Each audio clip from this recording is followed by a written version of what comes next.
Hey guys, Victoria here and welcome back to my channel.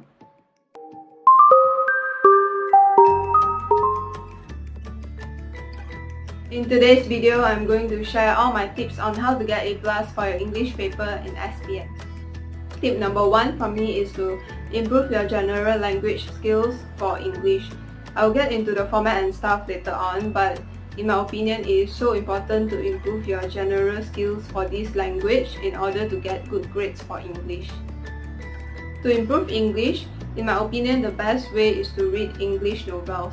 I love reading books by John Green and Rainbow Rowell, so do check them out if you want to. Once you make reading a habit, a wide range of vocabulary and grammar will just come to you. Grammar isn't something you can memorize, it's like it should come naturally to you. And believe me, it will come naturally to you once you make reading a habit. You can read anything from magazines to newspapers to blog posts, just anything. You can even watch English movies or listen to English songs to improve your English. By my opinion, the best way is still to read novels. Just because in English novels, there is a wide range of vocabulary used. So whenever you come across a difficult word or a phrase that you really like, then you can mark it down, you can highlight it, you can do whatever you want onto the book, or you can even transfer it to a mini notebook so that you can always have it in one place. There's just so many possibilities. You can learn so much from English novels, so I definitely recommend reading them. Personally, I improved my English by reading English novels as well, so I recommend that you try it out if you want to improve your English. Tip number 2 is to memorize what you need to memorize. For English, the amount of things that we need to memorize is actually the least compared to all the other subjects.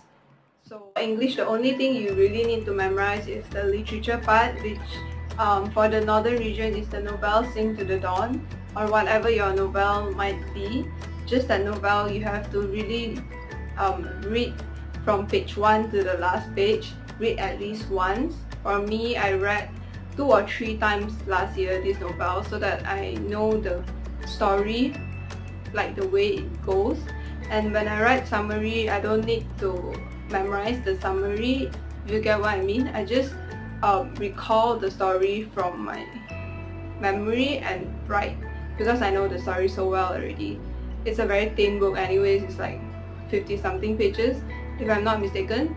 So if you can, try to read that novel a few times, and it is worth 15 marks, so try to score full marks for the novel part.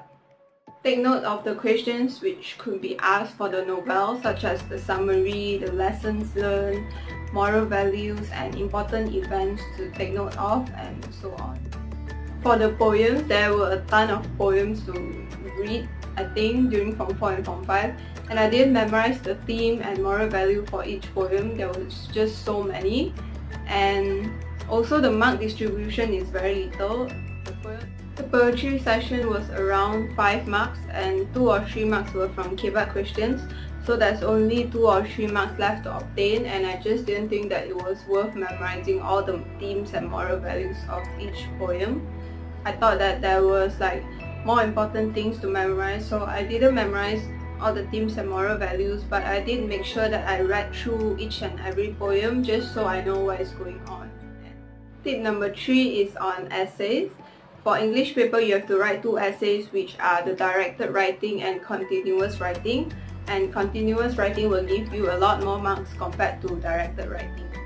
For directed writing, the main points of the essay will be given to you and you are required to use all the main points given. Do not even leave out one main point. Use all the main points given and do not add your own point, because marks will not be rewarded for the points that you come up with. You have to use the points given only. And also for directed writing, you have to write according to a certain format. It's either a speech, informal letter or article. These 3 are very famous ones for directed writing, so make sure you know the format well or marks will be deducted. As for continuous writing, you have to pick 1 out of the 5 essays given. Just write either 1 of 5. And types of essays which you will be asked to write include narrative essays, descriptive essays, they are the same thing, and then argumentative essays and factual essays. Usually I will choose to write argumentative essays just because I can make sure that I have solid points to elaborate on. Because when I write story, I'm not sure where the marks will be awarded for and if marks can be awarded. I kind of want to have solid points so that the examiner has no choice but to award me the marks. Another reason why I don't write stories is because I tend to get carried away. Like in the beginning, I will spend a lot of time trying to make it perfect and just use beautiful phrases. So the first few paragraphs will be like very big paragraphs, and then towards the end, I don't have enough time to close the story.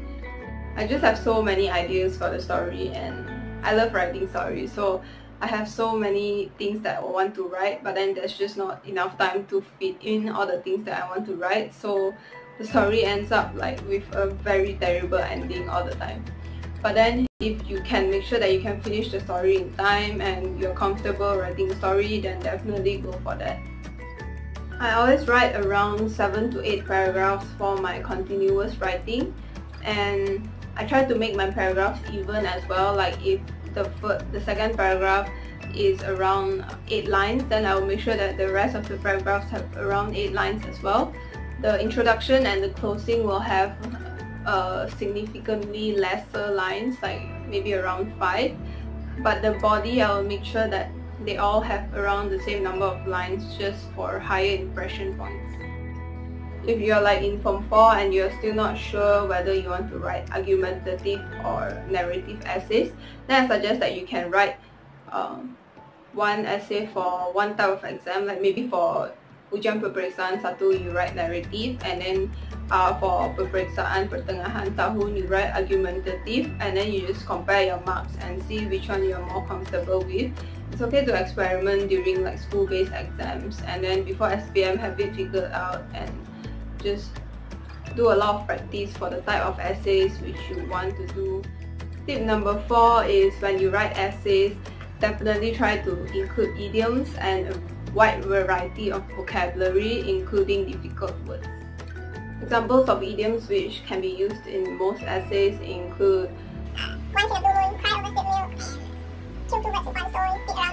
all those common ones, and you can try to include one idiom in each paragraph if you can manage it. Words of higher level which you can use in essays include obliged, reprimand, astonished, and so on. Just like words that you wouldn't commonly use, I guess. Also, always remember to use sentence connectors like moreover, furthermore, besides, and all that, because marks will also be awarded for that. Tip number 5 is on how to write a summary. A lot of you have actually requested me to do a separate video for summary, but I think it will end up being a really short video, so I thought I would just like compile it into one English video. So when you're writing a summary, only take the relevant points from the essay given. Never take examples or elaborations. Recognize the main points and just pick them out. You must begin your answer using the 10 words given, and you don't need to write an introduction or closing for the summary. You just need to write the main points, and you have to write at least 10 points, but you can write more than 10 points. For me, I usually write around like 12 or 13 points if I can manage to.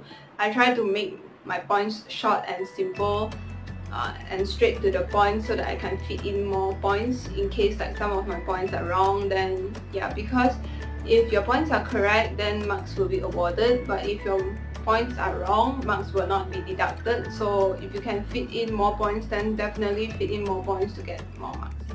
If you can, answer in your own words by replacing certain words from the passage or just rephrasing the sentence. This will contribute to your marks towards the language, because for summary it is 15 marks, 10 marks for the main points and 5 marks for the language.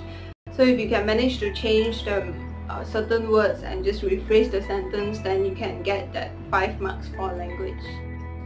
Okay, so what I do is I don't actually rephrase the sentence. I don't usually do that just because it takes too much time, and I'm afraid that I might accidentally change the meaning of the sentence, and that way I won't get marks for the main points. So instead what I do is I will just pick out certain words and change the meaning. What I used to do back when I was in Form 4 and Form 5 is that I would copy exactly. I'll just take the main points exactly. I don't change anything yet. And then after I've done and I've made sure that it's around 130 words, I would go back and cut the words like if in one of the main points there is the word important, then I will cut the word important and write vital on top of it, because like it's the same meaning. And I also avoid using correction tape. I actually just use cuts to show the teacher that I have changed the meaning of the word. So that could be important, you could change to vital, and then advantage, you could change to benefits, and just synonyms.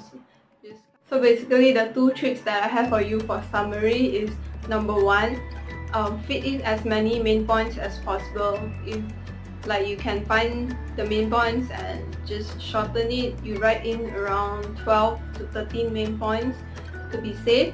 And then the second tip that I have for you is to just copy the sentence exactly and then identify words that you know the synonyms of and just cut it and write on top, just to show the teacher that okay, you have changed the word. I mean, if you use correction tape, then he or she might not be that aware. You just cut to prove that you have changed the words.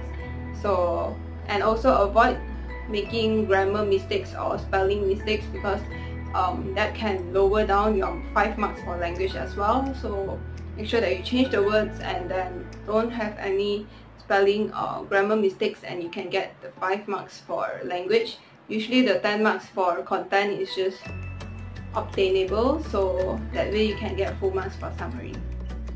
For summary, remember to write the word count, because if you write more than 130 words, the teacher will count and just cut at that point, and anything after that cut will not be read and you will lose marks for that if the sentence happens to be incomplete. So definitely try to make it around 129 or 130 words. The two essays which you write, which are the directed writing and continuous writing, actually contribute a lot of marks to your overall English grade. So definitely try to improve your writing, try to read more, write more, and that should get you an A+ for English. That's all the tips I have on how you can score A+ for your English paper in SPM. I hope this video was helpful, and I'm sorry it took me so long to actually film this video. I just had so many other videos going on. Anyways, thank you so much for watching, and I'll see you guys in my next video. Bye!